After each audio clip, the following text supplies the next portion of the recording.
We're here for the weekly press conference. And so on the COVID-19 front, our cases in Pennington County continue to rise. We're up 85 cases from this time last week.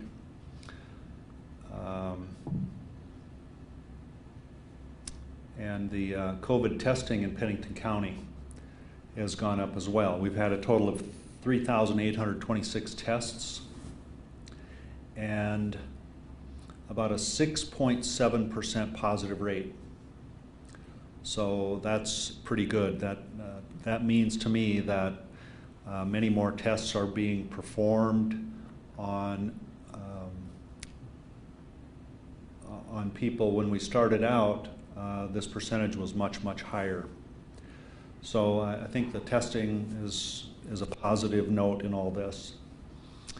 We are increasing, though, as planned. I'm not sure if it's as drastically as we thought a week ago, but we are going up significantly. So Monday night's council meeting, the council approved extending the current COVID business regulations, and that ordinance will expire now at the end of July. So once again, we have the city ordinance in place that allows the city council to enact regulations on businesses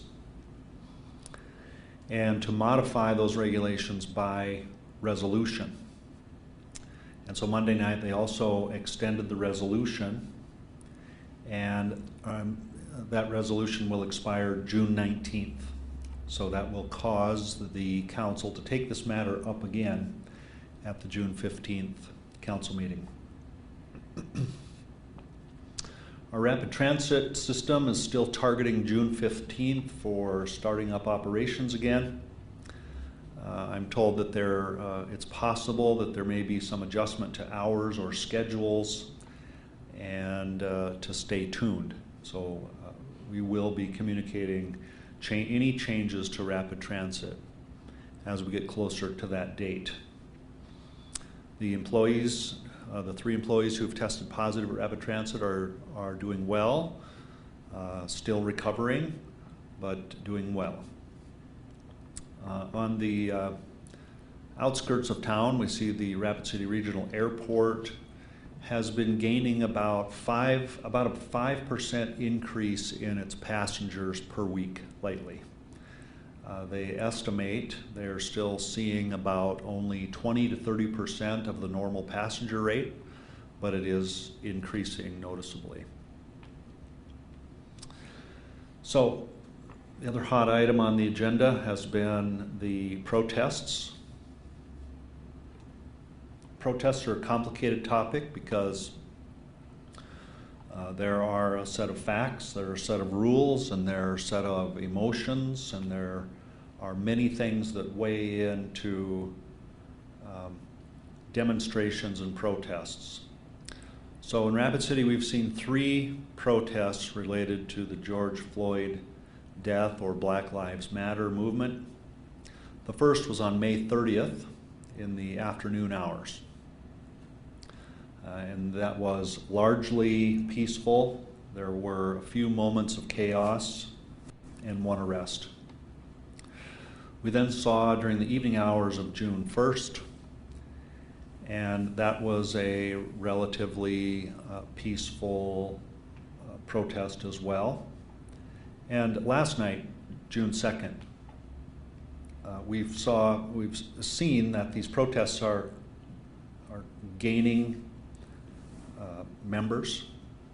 The number of participants has grown, and after dark, the behavior has become more aggressive, to the extent that last night our police chief designated the protest an unlawful assembly.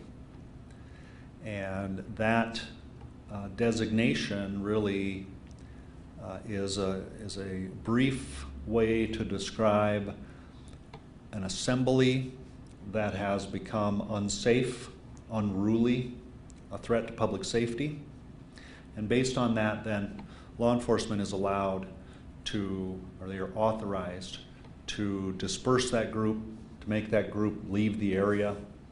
And of course, all along, for the last 3 days of protests, we have hoped for and received a good deal of cooperation from these groups. But we notice a pattern, an escalating pattern of behavior, made worse only by the overt attempts to agitate this group from the outside. There's a group of counter-protest people that drive around in old pickup trucks and have adorned their trucks and themselves in a way that is offensive or threatening to the protest group. They're doing it just to make them angry, and it's working.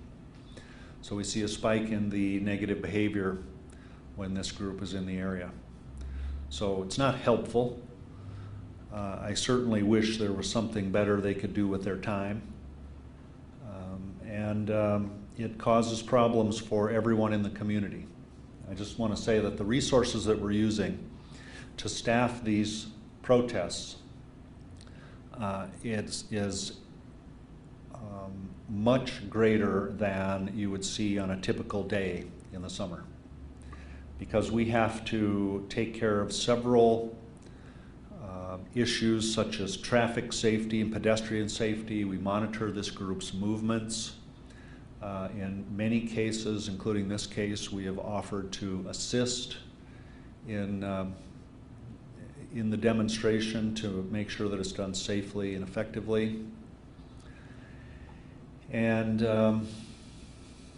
we also have to plan for the worst. We have seen these protests, even in South Dakota, get out of hand, and we have felt the last 3 nights of protests that these are getting to be closer to getting out of hand, and we want to try to avoid that. But nonetheless, we have to staff up for these things. So without a doubt, we've not got the bookkeeping complete yet, but these protest days like this cost tens of thousands of dollars a day in additional staffing and other costs. So that money's coming right out of the pockets of taxpayers who would rather have other city services. Also the taxpayers that want low taxes and efficient government. So in addition to the increase in aggression of the protest groups, we've seen an obvious overtaking of the original protest group. The original group meets at 5 o'clock or 6 o'clock in the evening, and they're promoting a peaceful protest. Many people are live streaming these protests so that we can all see and hear what's going on. And every single time we have seen other members infiltrate that original group and try to take over and change the scope of that protest. Last night, as I was listening to one of the people live streaming, one of the original organizers, I heard fear in their voice, I heard disappointment, I heard them pleading with the crowd to remain peaceful and don't let this get carried away. And then I heard this person conclude that control had been lost to the others in the area. So I just want to say this is not a game. This is not fun and games. This is serious business, because you have police officers standing by to protect this city. And we do not want to clash with protesters. Violent protests have absolutely nothing to do with the First Amendment. Nothing. The First Amendment is an important amendment. It is one of the hallmarks of a free society and a free country. We are sworn by oath to protect the Constitution of the United States, which, by the way, also includes protecting the people we serve. So we are not here to suppress the message that's trying to be conveyed. We're here, we're striving to preserve the peace and the overall public safety. We want to work with the protesters, not against them. However, if and when it becomes impossible to accommodate the style of protests that some are seeking, then we will have to take other action. We cannot allow a mob to rule our downtown business district or anywhere else. You know that the threat is being received when our downtown business owners in Rapid City, South Dakota are boarding their windows. You know that the threat is credible because normal people, non-government people, are interpreting this threat as real enough to buy plywood and protect their property from vandalism. So we have an obligation to keep the protest peaceful. So I'm sure there will be more news to report on that. As currently, as we speak, the crowd is massing in the downtown area again with a similar MO, face masks and some with backpacks and flags and signs. And in that group, there are people who simply want to bring awareness to the injustice exhibited in the death of George Floyd. That's all some of these members want to do. They want to know that the government's taking them seriously and that communities are taking them seriously and that they will have some effect on that situation. There are others in the same group, possibly standing shoulder to shoulder with these other people who want to do nothing but destroy. They want to antagonize. And those goals are not the same. They are not anywhere near the same. So I'm probably going to release a new public statement on this later, but we have an obligation to do better than this. And I've yet to have anyone tell me what the goal is of the protests.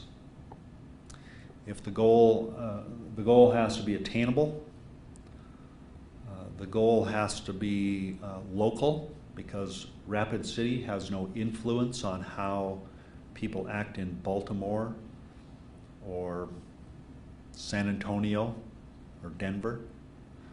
So we have to have a local goal. We have to have a local group of people willing to roll up sleeves and get to work and work hard on this with their actions and not just their voices. I just want to say from our perspective, from my perspective personally, we're not deaf and we're not blind. We see and hear what has happened in this country for decades. We've studied what's happened in this country for hundreds of years. No one is ignorant of the facts that there is racial or other disparities or discrimination. So we want to work together.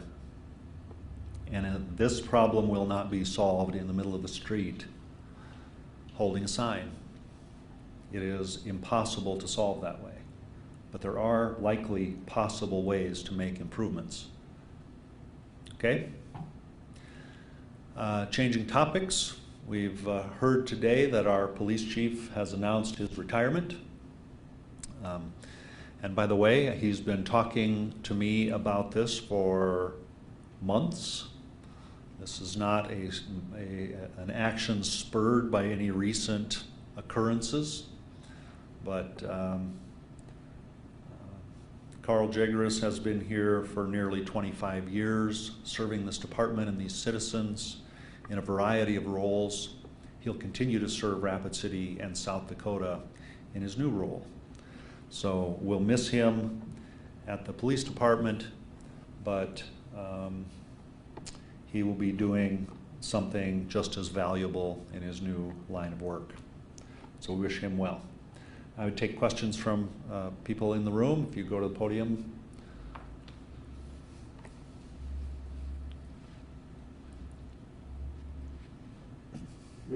Nathan Thompson with the Rapid City Journal, related to Chief Jay Rissen's retirement, as you call it. When is his last day, and what will be the process to find his replacement? His last day will be June 26th, at which time I will appoint an interim chief, and we will by that time have started a process of interviewing department members as well as other individuals to get an idea, to get a feeling of the culture and the reputation and the challenges that lie ahead. And then we will design a process at that time. So I imagine having an interim chief for 60 days or more while we design and execute a process for selection. Earlier as well, Mayor, you said that you will probably be making another public statement later on today. Are you considering initiating a curfew at this point? Well, a curfew is an option, but you know, I think the most powerful person is the person who doesn't like to use their authority. And I'm aware of the impact of government intervention and how it affects people, especially law-abiding people. And so I'm holding that in my back pocket.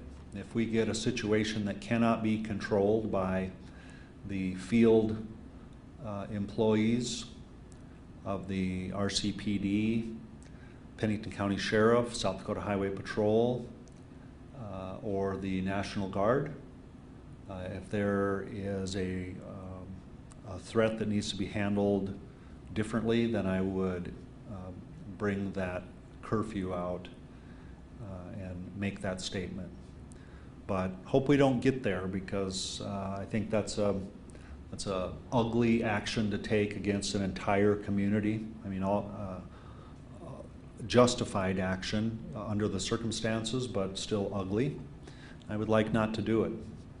So that decision will be made in the command post, depending on the circumstances.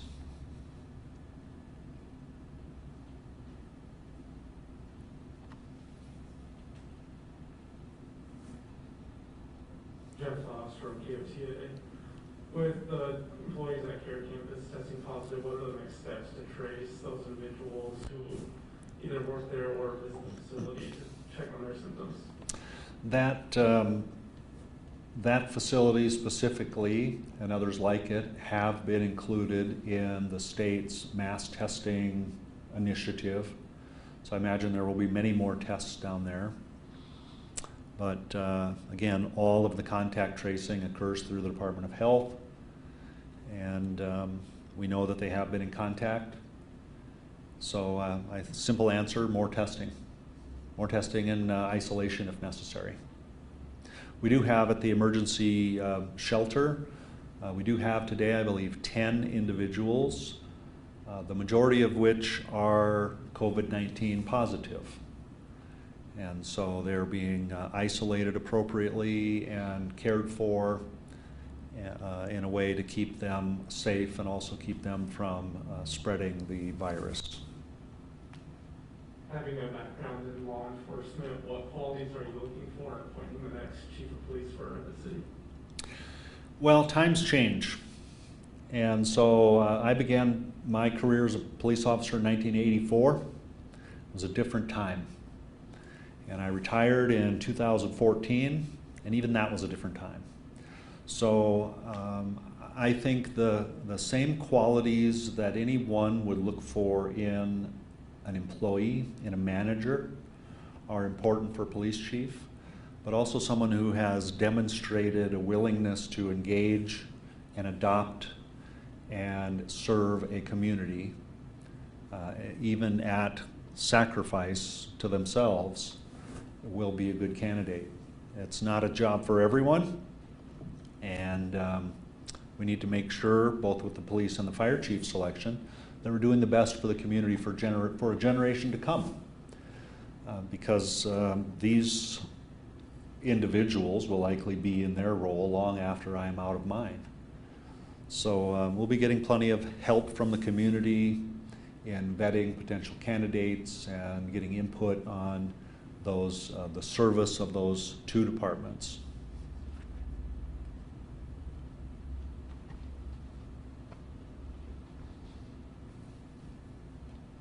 Dave Kidd, News Center 1.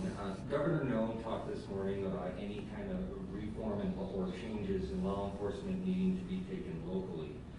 As a former police chief, do you have any thoughts on what kind of reform or changes may be needed for Rapid City? Well, that analysis is an ongoing analysis, and we do the large majority of it internally. We vet, first of all, we vet employees, prospective employees, with psychological evaluations, with a lengthy training and probation period, with a system of training and mentoring that lasts for 1.5 years. And then we have a system of accountability. And as an accredited police agency, we are required to have a system of internal affairs investigations. We're required to publicly report results of those investigations. And we are held accountable by the Commission on Law Enforcement Accreditation as to whether or not we're doing a good job or trying to sweep something under the rug. So internally, we work every day to make sure that we're treating individuals and preparing employees appropriately. Occasionally, we need to look outside for the advice of others. We continually take input from community members. Our police officers and administrators are connected with community groups, have groups of advisors set up, and just a few years ago, hired a consultant from the University of South Dakota Government Affairs Division to do a survey related to race relations in Rapid City. And those results are available publicly. You probably know where they are more than I do at this moment. But we have reviewed those thoroughly. However, you'll also find, for every syllable I just uttered, you'll find a member of this community who feels otherwise, that there are gross injustices being committed every day, that a police officer under no circumstances should be allowed to use deadly force, that every time someone is arrested, there is a bias at work. And we look into every complaint. And it doesn't mean every complaint is going to be founded. In fact, most complaints are unfounded. We have body cam video equipment on every police officer. We have other types of technology that helps us keep not only the officers accountable, but also keeps the facts straight when we have confrontations or contacts with citizens. That's been very valuable. In fact, in a story I remember from shortly before I retired, an angry parent came in to see me when I was police chief to tell me that this police officer stopped his son for no good reason, called him names, racially charged names, treated him poorly. So while the father was seated in my office, we pulled up the video of the contact and watched it together for the first time. And when he was done watching, the father apologized and left my office because no such contact took place. It was very courteous, it was very professional, it was a minor equipment infraction that was verbally corrected. The kid promised to go get it fixed, and that was it. It was a nice exchange. So these types of things happen. I think it's abundantly clear that we're in the best position we've ever been in to keep the facts straight when our contacts with the public. And so we hold ourselves out there as a government agency made up of citizens of this community. I think that's important, that we all forget. The government is not different from the citizenry. We're the same people.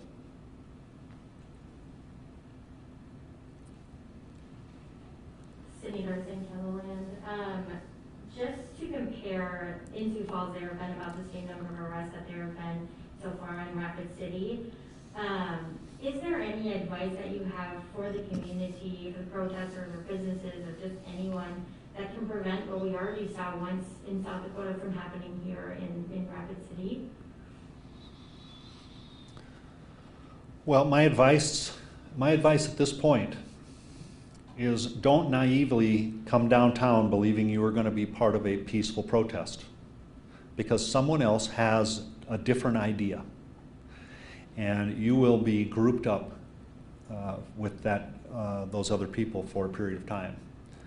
And so that, I think, presents a dangerous situation, especially when the groups start walking down right near the storefronts. And meanwhile, when the pickup truck drives by with a couple guys hooting and hollering and trying to get everyone upset, that's a volatile situation. So my advice, first of all, is either stay home, do something else fun and exciting besides protesting in Rapid City. But if you feel that you have to protest, then stick to a location that is safe for you. There's plenty of high visibility locations where you're safe, you're out of traffic, and no one's going to bother you. In fact, we'll even make sure no one bothers you.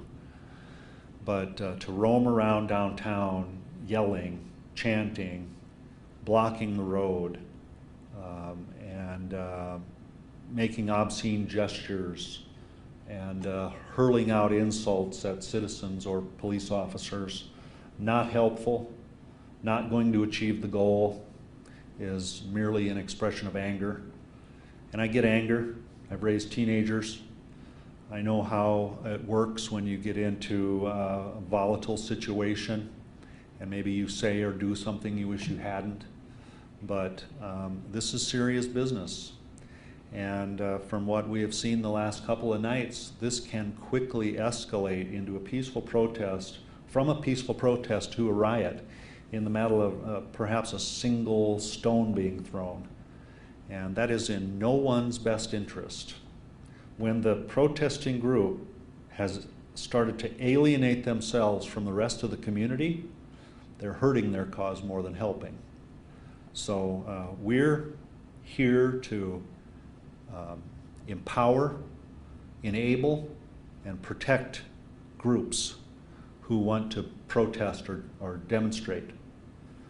We'll help provide a public forum. We'll provide security.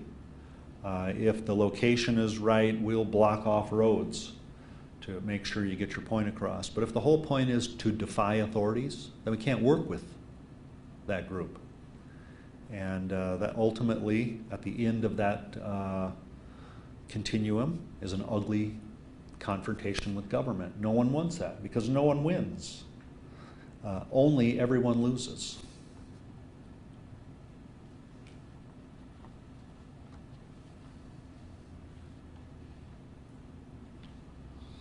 On a separate note, Mayor, last evening was the municipal election for the city of Rapid City.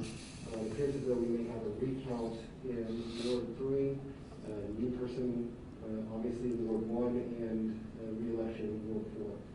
What is your reaction to yesterday's election results, and what are your thoughts on the recount? Well, I'm not sure I've ever seen a recount produce different results.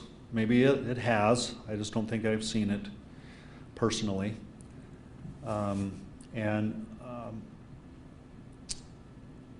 All three of those members in Ward 3, one was the incumbent and two were former city council members. So We will have a changeover there. One of the other former members will take that seat, presumably Jason Solomon. So that's good in terms of having a quicker training curve than what would be typical. In Ward 1, Pat Jones is a former council member from somewhere else, so I think the basics have been covered there. We will have an orientation with Mr. Jones to introduce him, to reintroduce him to the city departments and the typical procedures that we use up here during a meeting. And John Roberts will retain his seat in Ward 4, and so no change there. I'm just glad to see people interested in City Hall elected positions. I think it would be a dream from a government standpoint to see multiple people wanting all of the open seats in local government across this nation. You might have heard the term, all politics or local politics. Well, I think the local influence in government is the greatest, because there are few people who give great credibility to what happens in Congress these days. Many of them have never seen a Congress member, and many of them never will. Whereas as a local official, we see our constituents every single day, either in this building or walking somewhere or in a grocery store. We get to interact with them. We create relationships where they feel comfortable calling us by our name and approaching us in public to talk. So I think there's a greater and more regular connection with local. So the fact that people ran for these seats and that as many people voted as did, I think is a positive for Rapid City. So I'm encouraged. There's been a notable change in the council over the last 4 or 5 years.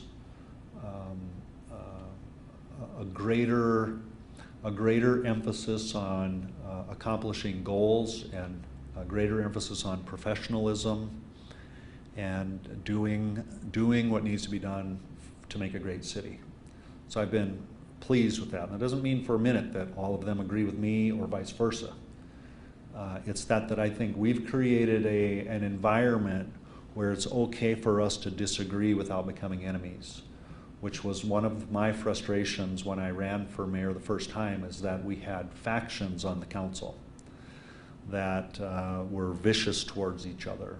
And that had been building up for years.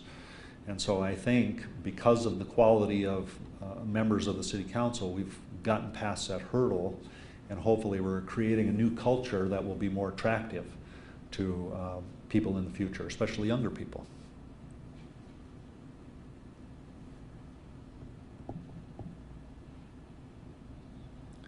You talked a bit about the extra money going in for law enforcement during the protests. How does that already affect a crippled city budget with the COVID pandemic? Well, it's no good. We've all made sacrifices. Every department in the city has made sacrifices in order to stay above the red line by the end of 2020. And so it depends. I mean, if the protests die down now and we get back to normal, we can probably recover from it without a great deal of budgeting, rebudgeting. If this continues for days and days or weeks, we will have to likely start chopping from other city programs again, or extending dates of closures of city services, because there's only so much money. People think that government never says that. Well, I'm saying it right now. There's no more money to spend once this money's gone. If we happen to overspend in 1 year, we start with that debt the next year. But we're not allowed to borrow money to operate government. We're not allowed to have a deficit. So we have to balance those books. And so 2020, I predict, is going to be our worst year for budget. 2021 2021 will be better, but still not great. And I think we have a chance of pulling out of it. As we've seen, there's the building is going strong in Rapid City. The B-21 is still on track. There are, believe it or not, a lot of good things still happening, despite everything else that has been trying to kill us or maim us in 2020. The pandemic, all of the bizarre things that have gone on. Everyone I talk to just is waiting for the next shoe to drop. Just, whether it's going to be a flood or a forest fire or what. So I think that speaks a little bit to what the community is feeling. That is a strain on the community's mental health, and we're concerned about that. I'm personally concerned about that. The cumulative strain on the community's mental health is a real issue. Human beings, like other species on this planet, will act out when under stress. So it's best if we try to head those things off, we as a community, not we as a government, but we as individuals. Any other questions from the room? All right, well, thank you for being here today.